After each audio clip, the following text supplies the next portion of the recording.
나는 갈 길 모르니 주여 인도하소서. 어디 가야 좋을지 나를 인도하소서.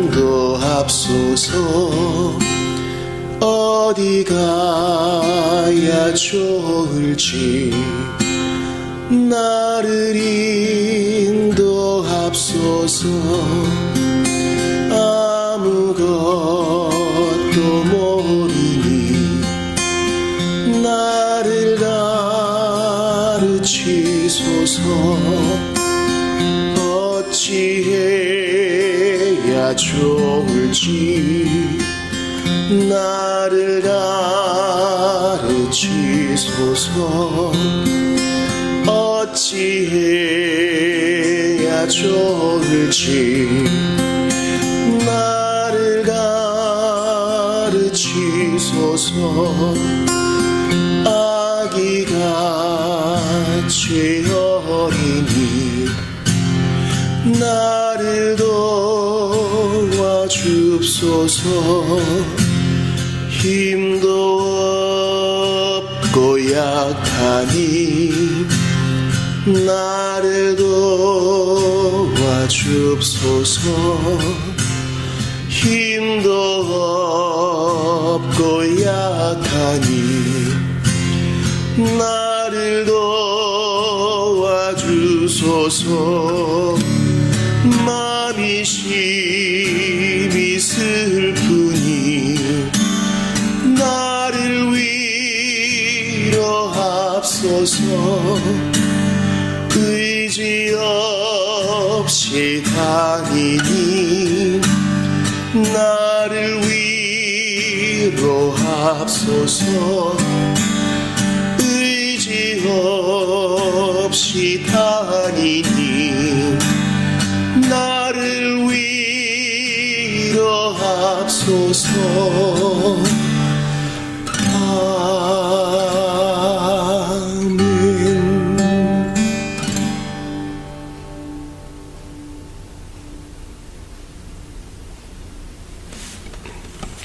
하나님 아버지, 무지하고 가치없는 죄인이 주님 앞에 왔습니다. 그 아들 예수의 피 믿고 하나님께서 회개와 신뢰의 선물을 주시어서 거듭난 의롭게 여김받은 자녀 주님 앞에 왔습니다. 주여 받아주실 줄을 믿습니다. 하나님께서 인도하시고 동행하시며 위로하실 줄을 믿습니다. 하나님이여, 오늘도 주께 영광 돌리는 삶 살기를 원하오니 미약한 저희를 도와 주시옵소서.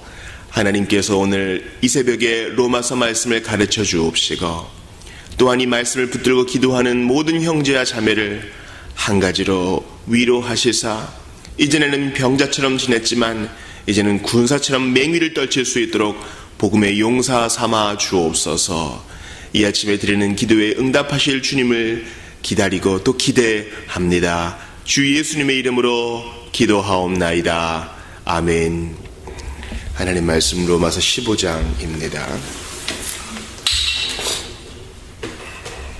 로마서 15장 14절부터 16절까지를 보겠습니다. 로마서 15장 14절부터 봅니다. 내 형제들아, 너희가 스스로 선함이 가득하고 모든 지식이 차서 능히 서로 권하는 자임을 나도 확신하노라. 그러나 내가 너희로 다시 생각나게 하려고 하나님께서 내게 주신 은혜로 말미암아 더욱 담대히 대략 너희에게 썼노니, 이 은혜는 곧 나로 이방인을 위하여 그리스도 예수의 일꾼이 되어 하나님의 복음의 제사장 직분을 하게 하사 이방인을 제물로 드리는 것이 성령 안에서 거룩하게 되어 받으실 만하게 하려 하심이라. 아멘.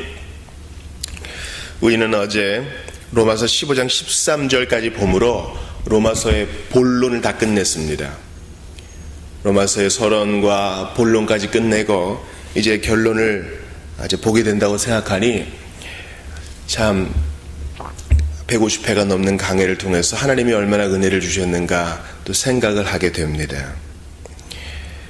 바울은 로마서 15장 13절 전반부에서 구약성경을 또한 그가 하던 대로 인용하면서 열방들, 이방인들이 죽게 돌아오는 것은 하나님의 뜻이니 너희들은 서로서로 생김새가 다르고 배경이 다르고 그렇다 할지라도 서로 용납하라.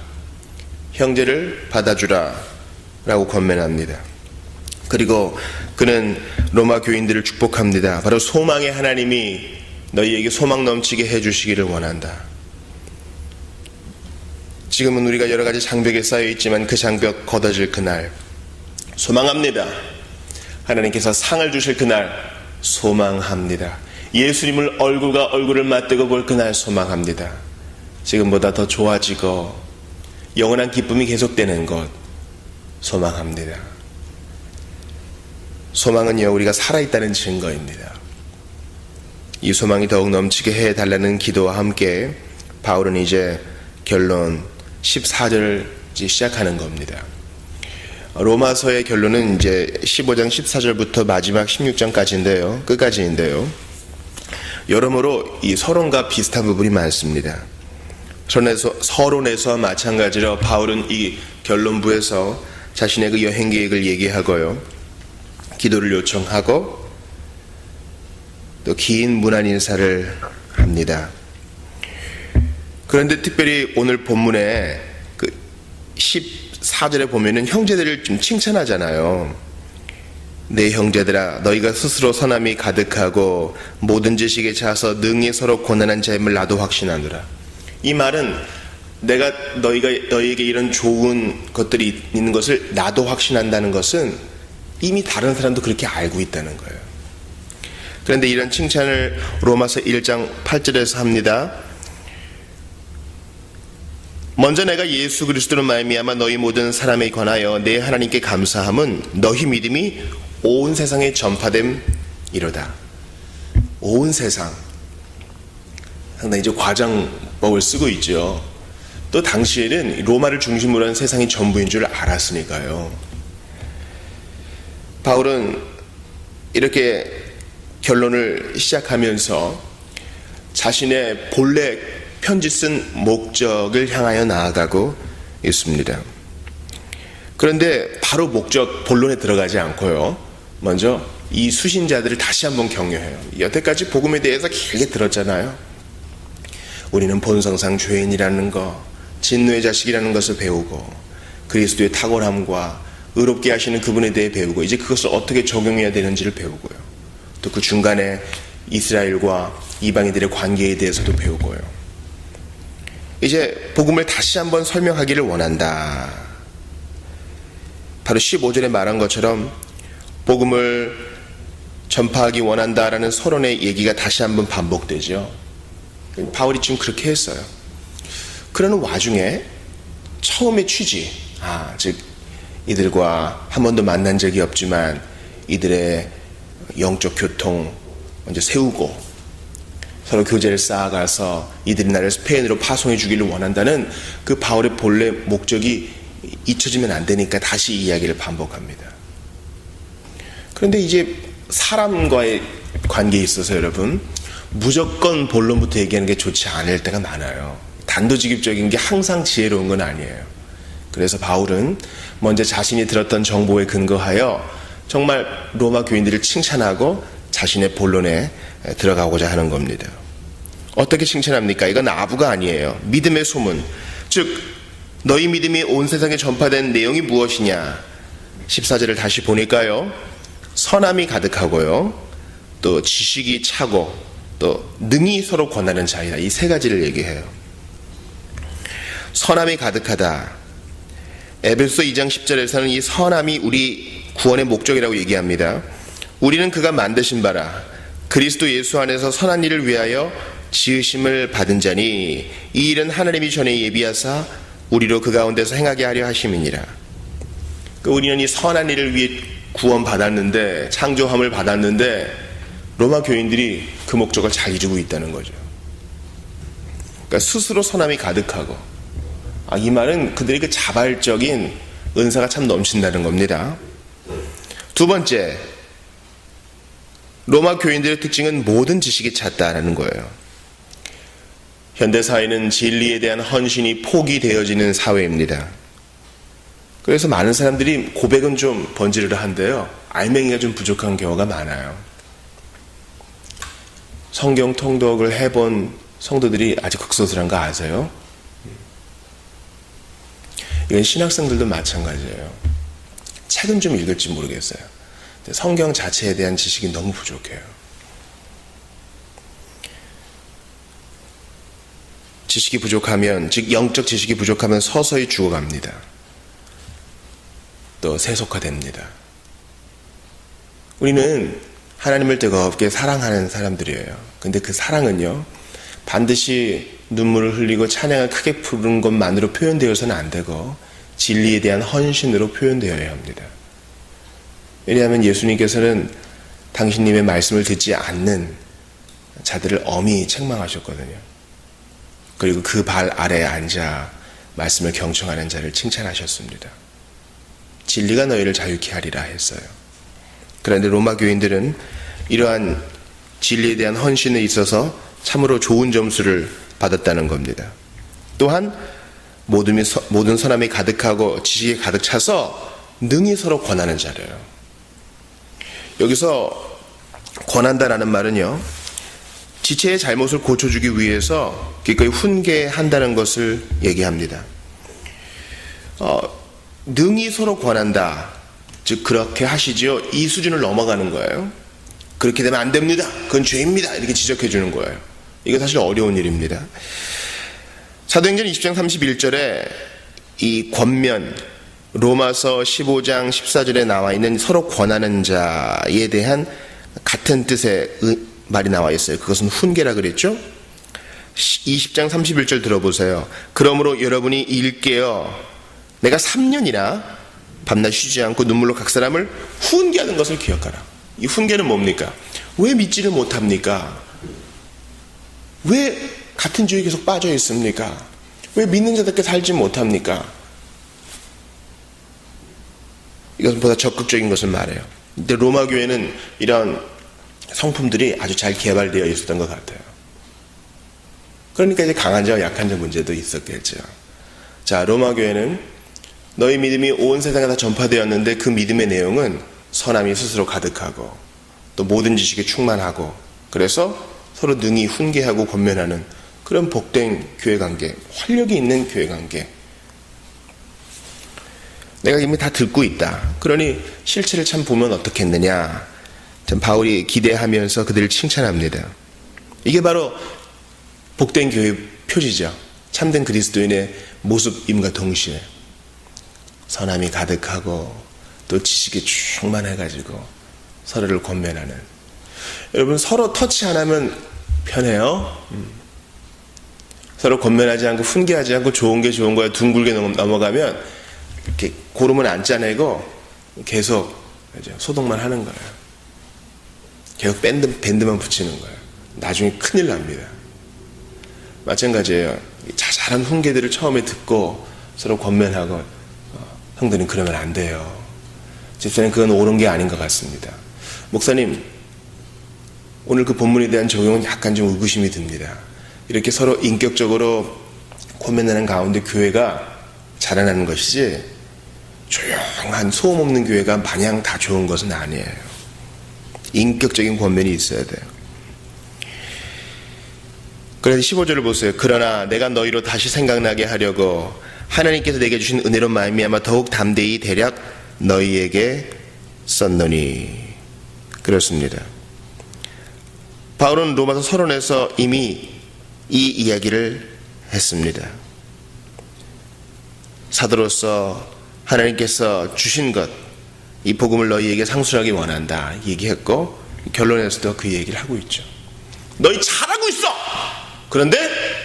그러나 다시 생각나게 하려고 이 복음을 너희에게 다시 전파해서 선함, 지식, 권면이 더욱 더 잘 일어나게 하고 싶어. 그리고 나도 파송해주면 좋겠어. 이게 바울의 의도입니다. 신자 여러분, 복음은 계속해서 들어야 할 이유가 여기 또 나타나죠. 다시 생각나게 하려고. 진리는요, 어떤 새로운 것을 발견하는 것이 아니에요.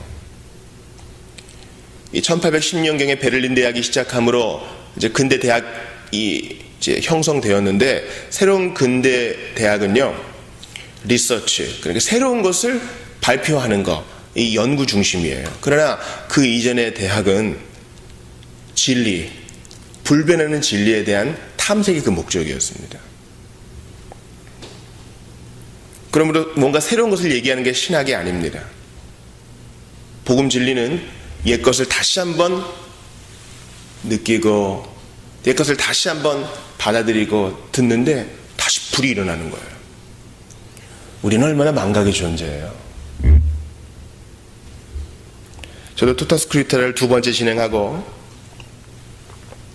우리 교회에서 누가복음 강해를 끝냈지만 언제 그런 일이 있었는가 이게 들춰보지 않으면 기억이 안 나요. 진짜 무서운 거예요. 아이고 이걸 언제 다 했는가. 제 노트를 펴보지 않으면 모르는 거예요. 우리의 기억이라는 게 그렇게 한계가 있어요. 그러므로 복음 역시 세상 다른 지식도 마찬가지고 복음 역시 계속 반복해서 들어야 새로운 거예요. 여러분 참 놀라운 사실은 저도 책을 내가 사랑하는 책 밑줄도 긋고 막 표시도 하고 그런 책이 있어요. 근데 다시 봐요. 새로워. 이런 내용이 있었나? 설교도 마찬가지예요. 옛날에 했던 제 설교를 제가 다시 듣는데 어떻게 이런 게 있었나 싶어요. 그러면 우리는 계속 반복해서 들어야 돼요. 다시 생각해서 새로운 것을 우려내고 묵상해내야 됩니다. 이게 신자의 의무예요. 바울은 복음은 신자에게도 다시 전파돼야 되고 고정적으로 신자는 복음을 들어야 된다 얘기합니다. 그래서 이 강단이 복음 선포의 현장이 되어야 됩니다. 바울이 그렇게 하는 목적은 무엇입니까? 16절에 보니까 이 은혜는 곧 내가 먼저 이 은혜를 받아서 복음을 전하는데 이 은혜는 무엇이냐? 곧 나로 이방인을 위하여 그리스도 예수의 일꾼이 되어. 그러니까 바울은 이방인의 사도죠. 하나님의 복음의 제사장 직분을 하게 하사 이방인을 제물로 드리는 것이 성령 안에서 거룩하게 되어 받으실 만하게 하려 하십니다. 바울은 지금 제사장 얘기를 해요. 그리스도 예수의 일꾼이 되는 것만 아니라 하나님의 복음의 제사장.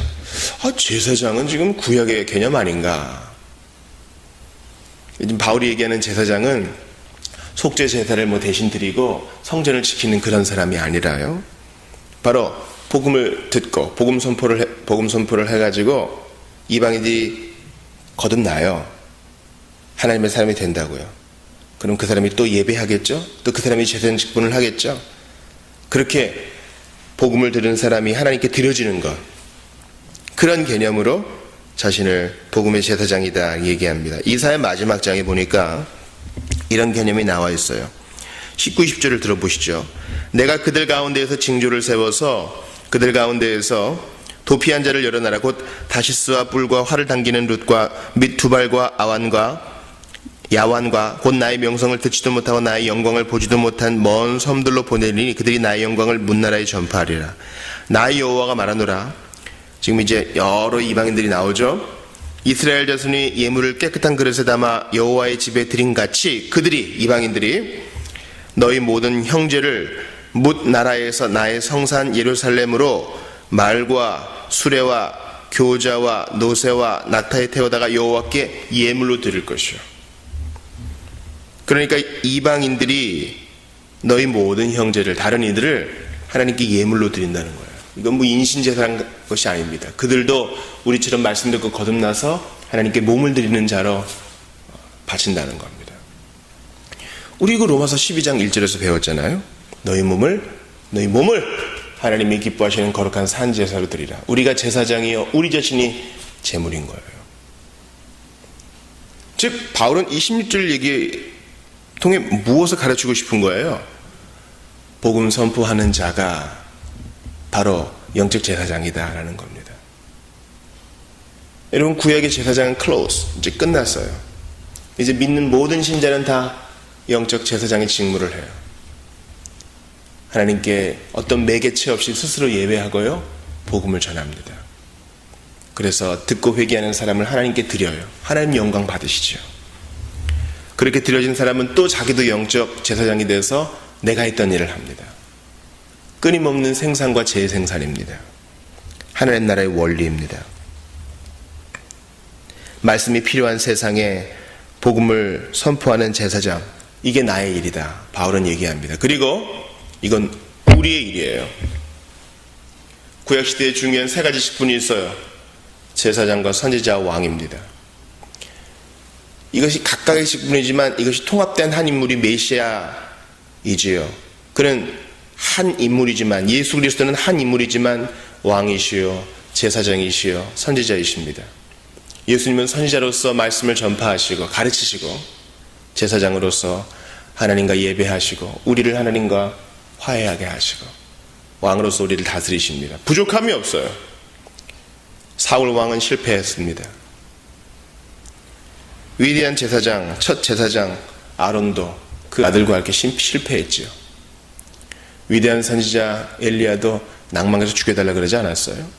다 구약의 그러한 예들은 한계를 드러내고 있지만 예수님은 부족함이 없어요. 예수님은 온전한 왕이자 제사장이자 선지자세요. 그리고 믿는 우리에게 말씀하셔요. 너도 그렇다.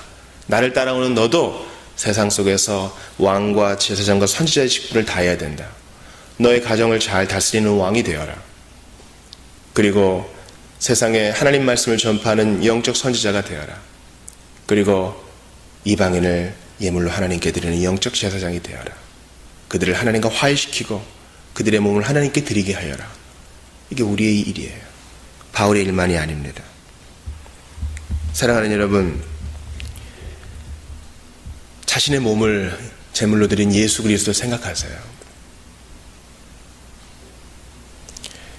우리도 우리의 몸을, 즉 우리가 스스로 제사장이 되고 예물이 되어서 하나님께 드리죠. 예수님도 그러셨죠. 본인이 제사장이시고 위대한 한 대제사장이시고 자신의 몸이 예물이에요. 다른 게 있어요. 우리는 안 죽어. 우리 몸을 드리지만 실제로 죽지 않아. 대속의 드림이 아니에요. 그러나 예수님은 죽었어요. 대속의 드림이에요. 피를 흘렸어요. 상처를 입었어요. 침뱉음을 당했습니다. 숨이 제대로 쉬어지지 않아요. 근데 이 숨이 끊어지기까지 자기를 드려야 돼. 그래야 대속의 일이 이루어지니까. 한 영원한 제사가 끝나니까.